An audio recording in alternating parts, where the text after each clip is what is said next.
नमस्कार, आप देख रहे हैं हल्ला बोल टीवी। मैं हूं दीपक शर्मा। और जो मुकेश सहनी को डिप्टी सीएम बनाने का वादा किया गया है उसमें गौर तो फरमाइए। एक और डिप्टी सीएम की बात अशोक गहलोत ने की है। अशोक गहलोत ने कहा है कि तेजस्वी यादव अगर महागठबंधन की सरकार बनती है तो तेजस्वी यादव मुख्यमंत्री होंगे, मुकेश सहनी डिप्टी सीएम होंगे और एक डिप्टी सीएम होगा जो दूसरे समाज से होगा। इस डिप्टी सीएम के बारे में कुछ नहीं कहा गया है, न नाम बताया गया है, न यह बताया गया है कि किस पार्टी से यह डिप्टी सीएम होगा। लेकिन जब हमने पता लगाने की कोशिश की तो पता चला कि यह डिप्टी सीएम कांग्रेस का होगा। मतलब तेजस्वी यादव मुख्यमंत्री होंगे अगर महागठबंधन की सरकार बनती है, मुकेश सहनी को डिप्टी सीएम बनाने का वादा किया गया है और कांग्रेस का एक डिप्टी सीएम होगा। वो डिप्टी सीएम राजेश राम हो सकते हैं, बिहार कांग्रेस कमेटी के अध्यक्ष। वो डिप्टी सीएम कोई मुस्लिम नेता हो सकता है कांग्रेस का। लेकिन कांग्रेस एक डिप्टी सीएम लेकर कांग्रेस ने तेजस्वी को सीएम कैंडिडेट घोषित किया है। इस पर चर्चा करने के लिए हमारे साथ हैं वरिष्ठ राजनीतिक विश्लेषक और बिहार की राजनीति को गहराई से समझने वाले रामबंधु वत्स। तो क्या लगता है, ये जो कांग्रेस ने कहा बड़ी साफगोई से कि एक और डिप्टी सीएम होगा, नाम तक नहीं लिया कि वो डिप्टी सीएम कौन होगा, यह भी खुलासा नहीं किया कि वो डिप्टी सीएम किस पार्टी का होगा। लेकिन जो हमारे जो संवाददाता हैं, जो वहां उस मौर्या में जो प्रेस कॉन्फ्रेंस हुई उसको कवर करने के लिए गए थे, अंकित कुशवाहा, उन्होंने बताया कि हमने जब जानकारी जुटाने की कोशिश की तो हमें पता चला कि यह जो दूसरे डिप्टी सीएम के आगे जो खाली जगह रखी गई है उसमें हम मान लीजिए कि उसमें कांग्रेस का नाम लिखा हुआ है। जी, और ये होना भी चाहिए। कांग्रेस की भी तो एक हिस्सेदारी होती है। मुख्यमंत्री एक हैं, दो डिप्टी सीएम हैं, मुकेश सहनी को मान लिया गया है तो दूसरा कांग्रेस का होना चाहिए। लेकिन सबसे बड़ी बात यह है कि इस डिप्टी सीएम को छुपा के क्यों रखा गया। ये कहा गया है कि दूसरे समाज के होंगे, तो वो किस समाज के होंगे? मुझे लगता है कि इसी के बहाने जो कांग्रेस पार्टी है वो एक दलितों और मुसलमानों दोनों को लुभाना चाहती है। दोनों क्योंकि अगर कांग्रेस पार्टी ये कह देगी कि दलित होगा तो मुसलमान नाराज, अगर कांग्रेस पार्टी ये कह देगी कि मुसलमान होगा तो दलित नाराज। बिल्कुल। और देखिए मतलब खाली जगह रख करके दोनों को कांग्रेस पार्टी ने लुभा लिया। जी, मतलब आप देखिए कि इस पूरे प्रकरण में कांग्रेस ही है जो एक तरीके से राजनीतिक सूझबूझ से काम लेती है। मुख्यमंत्री का चेहरा तो घोषित होना ही चाहिए था। तेजस्वी यादव उसके लिए अरे भी हुए थे, प्रचार में भी नहीं जा रहे थे। इधर मुकेश सहनी की भी बहुत बड़ी जिद थी कि वो उनको सीटें कम दे दीजिए लेकिन उनको डिप्टी सीएम बनाइए। लेकिन कांग्रेस ने मुझे लगता है कि राजनीतिक सूझबूझ के साथ एक डिप्टी सीएम की घोषणा की है। वो उनके बारे में कहना है कि वो दूसरे समाज से होंगे। वो कौन होंगे? मुस्लिम होंगे, दलित होंगे या सवर्ण होंगे? क्योंकि आप ये भी देख सकते हैं कि जो कांग्रेस का आधार वोट है वो सर्वाधिक मुसलमान में है, फिर सवर्ण में भी है और दलित में भी है। तो कोई भी हो सकते हैं और यही तो तय है। मुझे भी आपके संवाददाता की खबर पे विश्वास है कि ये कांग्रेस के हिस्से का ही होना चाहिए, क्योंकि कांग्रेस के हिस्से का होगा, वहीं से जो जातिगत या जो भी राजनीतिक समीकरण है उसको साधा जा सकता है, सबको लाभान्वित किया जा सकता है। अब लेकिन सवाल इस बात का है कि ये बता देने में कि एक डिप्टी सीएम कांग्रेस का होगा, इसमें क्या हर्ज था? ये महागठबंधन इसमें क्या हर्ज है? वो किस समाज का होगा ये बात तो समझ में आ गई। एक का नाम लेंगे तो फिर दूसरे को लुभाना कठिन होता है, लेकिन ये बता देने में क्या हर्ज है कि कांग्रेस का होगा। सवाल है कि कांग्रेस के कई सीटों पे आरजेडी के उम्मीदवार भी खड़े हैं, तो किस स्तर तक कांग्रेस को कॉम्प्रोमाइज करना पड़ रहा है, ये भी एक चीज है जो रेखांकित करने वाली है कि कांग्रेस कॉम्प्रोमाइज मूड में है। और मुझे लगता है कि इसका जवाब है मेरे पास।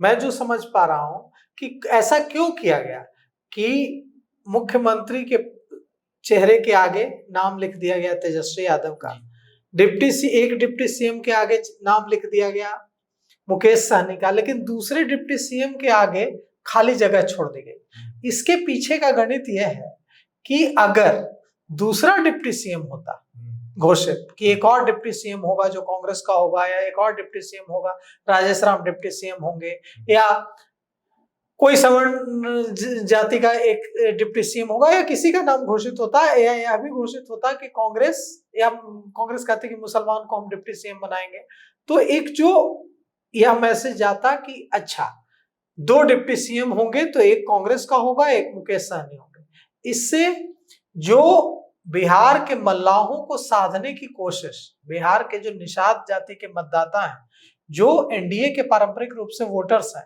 उनको साधने की जो कोशिश है, मुकेश सहनी को डिप्टी सीएम घोषित करके वो सफल नहीं होती, वो अंडरमाइन हो जाता, अहमियत कम हो जाती मुकेश सहनी की डिप्टी सीएम के रूप में। इसीलिए अंडरस्टैंडिंग तो बन गई कि हाँ, तेजस्वी यादव मुख्य, अगर सरकार बनती है महागठबंधन की तो तेजस्वी यादव मुख्यमंत्री होंगे, उसके बाद मुकेश सहनी डिप्टी सीएम होंगे और कांग्रेस का एक डिप्टी सीएम होगा। लेकिन नाम इसलिए घोषित नहीं किया गया क्योंकि अगर वो घोषित किया जाता तो उससे मुकेश सहनी की जो अपील है मल्लाहों में वो कम हो जाती। अभी मुकेश सहनी को डिप्टी सीएम घोषित करा, बनाएंगे कि नहीं बनाएंगे, कितने विधायक जीत कर आएंगे, मुकेश सहनी खुद चुनाव नहीं लड़ रहे हैं, उनके भाई के खिलाफ अफजल अली चुनाव लड़ रहे हैं, वहां से गौड़ाबौराम सीट से, और पीछे हटने से इनकार कर दिया है। लालू प्रसाद यादव के आदेश से पत्र जारी हो गया कि आप अपना नामांकन वापस ले लीजिए, नामांकन लेने से इनकार कर दिया। लालू प्रसाद यादव ने पत्र जारी करवाया रिटर्निंग ऑफिसर को कि आप ये हमारे प्रत्याशी नहीं है। रिटर्निंग ऑफिसर ने कहा, चुनाव आयोग ने कहा कि तमाम वैध डॉक्यूमेंट के साथ, आपके वैध सिंबल के साथ इन्होंने नॉमिनेशन फाइल किया है, कैसे आपके खारिज किस आधार पर खारिज करता है। तो अब ऐसे में संतोष सहनी जो मुकेश सहनी के भाई हैं, उनके जीतने पर प्रश्न चिन्ह है गौड़ाबौराम से कि वो जीतेंगे कि नहीं। अब सोचिए कि चुनाव में वहां से अफजल अली जीत जाते हैं, या सोचिए कि अफजल अली नहीं जीतते, इतना वोट काट देते हैं कि संतोष सहनी हार जाते हैं, तो कितना दावा कमजोर हो जाएगा मुकेश सहनी का डिप्टी सीएम के लिए कि आप अपने भाई को नहीं जिता सके। आप क्या सहनी समाज के नेता हैं, क्या आप मल्लाहों के नेता हैं। तो ऐसे में कांग्रेस ने अपने डिप्टी सीएम का नाम घोषित न कर और यह न घोषित कर कि हाँ हमारा डिप्टी सीएम होगा, मुकेश सहनी का पूरा लाभ लेने की कोशिश की है। मतलब कि मुकेश सहनी की मांग थी और वो स्वीकार कर लिया गया। डिप्टी सीएम की घोषणा तो प्रायः होता है चुनाव के बाद, सरकार बनने के बाद होती है, जब ये पता चल जाए कि किसकी सरकार बन रही है। तो लेकिन उनकी मांग थी कि पहले घोषणा हो, उनकी मांग मान लिया गया है। तो निश्चित तौर पे महागठबंधन जो है मल्लाह वोट को बहुत महत्वपूर्ण नजरिए से देख रही है और वो चाहती है कि मुकेश सहनी के जरिए अधिक साधा जाए, क्योंकि और सबसे बड़ी बात यह है सर कि राजनीति जो है बहुत क्रूर चीज है। ये जो है, पिछली बार तेजस्वी यादव के बगल में बैठ प्रेस कॉन्फ्रेंस में बैठे थे मुकेश सहनी, तो खड़े हो गए थे कि पीठ में खंजर भोंक दिया तेजस्वी यादव। अगर इस बार नहीं जीते ना उनके विधायक पर्याप्त संख्या में, इतनी राजनीतिक हैसियत नहीं रही विधानसभा में कि हाँ उनके इधर उधर करने से सरकार की सेहत पर असर पड़ेगा, तो पीठ में खंजर नहीं भोंकेंगे, इस बार सीधे कलेजे में खंजर उतार देंगे। पिछली बार तो मुकेश सहनी ने कहा था कि पीठ में खंजर घोंप दिया। इस बार अगर उनके विधायक नहीं जीते पर्याप्त संख्या में, तो चुनाव और महागठबंधन की सरकार बनने की स्थिति मान लेते हैं, कल्पना कीजिए कि बन गई, तो सीधे कलेजे में खंजर उतारेंगे जी। और देखिए घोषणा कर देने से कोई डिप्टी सीएम नहीं बन जाता है, बिल्कुल नहीं, जब तक आपके नंबर्स नहीं आए। जी हाँ, और विधायकों की संख्या तय करती है।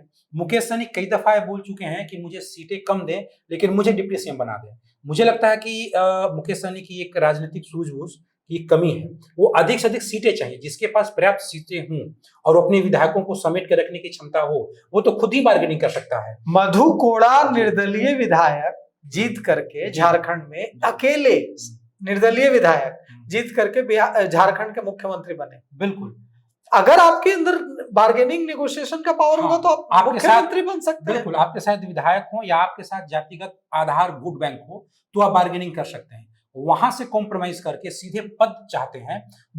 एक बात ये भी तो ध्यान देने वाली बात है कि सीटें कम हो और खुद डिप्टी सीएम बन जाए तो क्या इससे उनके कार्यकर्ताओं पर प्रेशर नहीं पड़ेगा? नहीं, बनेंगे ही कैसे? हाँ। सवाल यही काल्पनिक है ना, हाइपोथेटिकल क्वेश्चन है जी जी, कि वादा जितना राजनीति में टूटता है वो कहीं और नहीं टूटता।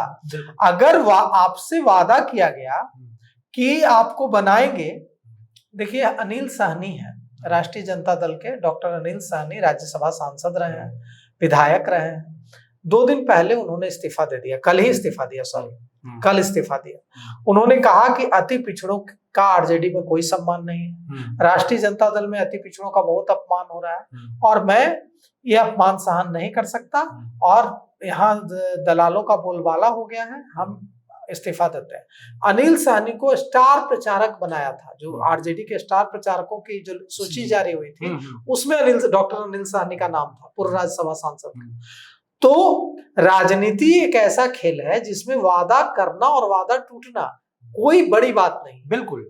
और इसका असर क्या होता है, क्या वाकई में मल्लाह समाज एकजुट हो पाएंगे मुकेश सहनी के पास? क्योंकि ये भी तो है कि खुद वो डिप्टी सीएम बन गए और अधिक अगर 2-3 और सीटें लेते तो उनके कार्यकर्ताओं को भी टिकट मिलता।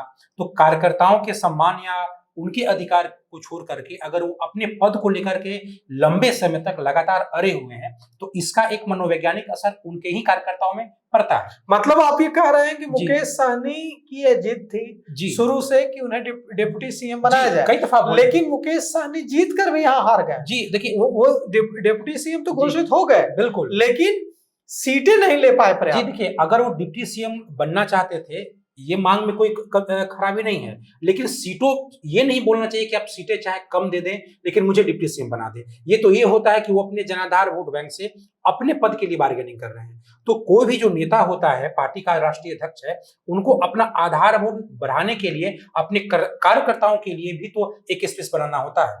तो ये कहना कि आप सीटें कम दीजिए लेकिन मुझे बना दीजिए डिप्टी सीएम बनना चाहिए। तेजस्वी यादव मुख्यमंत्री के चेहरे के रूप में बनने के लिए अड़े हुए थे, लेकिन वो सीटें कम चाहिए ऐसा तो नहीं बोले। 143 पर उतार दिया, 143 पर उतार दिया। बिल्कुल। और ये सोचने वाली बात है कि विधायक वो भी कह सकते थे कि हाँ मुझे कम सीटें दे दीजिए, मुझे सीएम कैंडिडेट घोषित कर दीजिए। बिल्कुल, अगर उन्होंने ऐसा नहीं किया। बिल्कुल, विधायक अगर कम हो तो कैसे डिप्टी सीएम बन सकता है? और आप कल्पना कीजिए कि चलिए अनिल सहनी चले गए, लेकिन अगर कोई दूसरा सहनी, कोई दूसरे मल्लाह समाज का व्यक्ति जो कि कांग्रेस का हो या आरजेडी का हो, अगर मुकेश सहनी की जगह उनको डिप्टी सीएम बना दिया जाए तो क्या होगा? इनके पास अगर विधायक कम हो तो आप विधायकों की संख्या कम करके खुद पद लेना चाहते हैं, ये राजनीतिक सूझबूझ में मुझे लगता है कि कमी है। कम से कम कार्यकर्ताओं का मनोबल होना चाहिए था। उनको ये कहना चाहिए था कि मुझे एक एमएलसी का भी दें, ताकि कार्यकर्ताओं को भी भरोसा हो कि चलिए विधायक कम तो मिले, अगर हम एकजुट हो जाएंगे तो आगे हमारे लिए राह आसान होगा, हम वहां पे जा सकते हैं।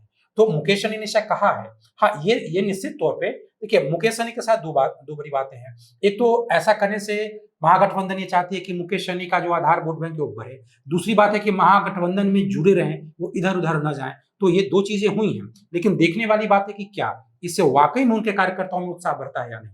क्योंकि कई दफा देखे मुकेश सहनी के पार्टी के काफी लोग चले गए हैं, उन्हीं के पार्टी में उनके साथ काम करने वाले एक प्रमोद सहनी है, उन्होंने अपनी एक अलग पार्टी बना ली, वंचित विकासशील इंसान पार्टी बना ली है।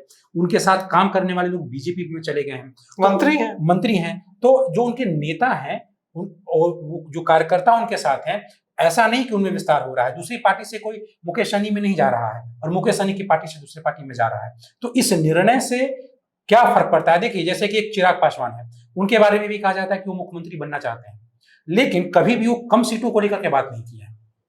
उपेंद्र कुशवाहा हो, जीतनराम मांझी हो, सब के सब अधिक सीटों के लिए अड़े हैं। तो बिहार में इकलौता मुकेश सहनी है जो ये अपने मुंह से बोल रहे हैं कि मुझे सीटें चाहे जितना भी कम दे दे लेकिन डिप्टी सीएम बना दे।